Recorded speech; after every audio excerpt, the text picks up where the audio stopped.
Atlantik okeanında, Cabo Verde sahilləri yaxınlığında lövbər salan, göyərtəsində 23 ölkədən 150-dən çox sərnişinin olduğu Niderlandın MV Hondius kruiz gəmisində hantavirusla bağlı yoluxma halları qeydə alınıb.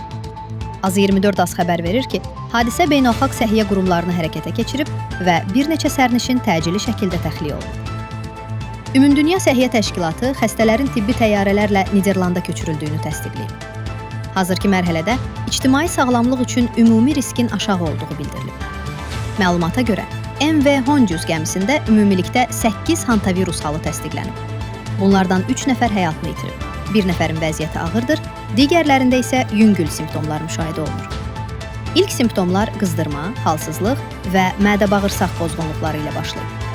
Bəzi hallarda xəstəlik sürətlə ağırlaşaraq ağciyər çatışmazlığı və şok vəziyyətinə qədər irəliləyib.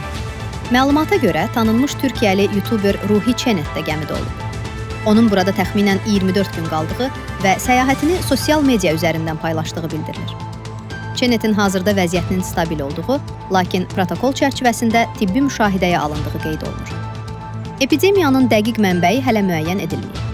İlkin ehtimallara görə yoluxma ya Cənubi Amerikaya edilən ekspedisiya zamanı, ya da gəminin vəhşi təbiət ərazilərinə yaxın marşrutlarda baş verə bilər.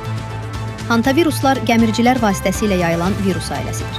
Əsasən, siçan və siçovulların ifrazat hissəciklərinin nəfəs alınması ilə insana yoluxur. Xəstəlik əvvəlcə qripə bənzər simptomlarla başlayır. Daha sonra ağır tənəffüs çatışmazlığına səbəb ola bilər. Xüsusi müalicəsi yoxdur. Əsasən, reanimasiya və dəstəkləyici tibbi yardım tətbiq olunur.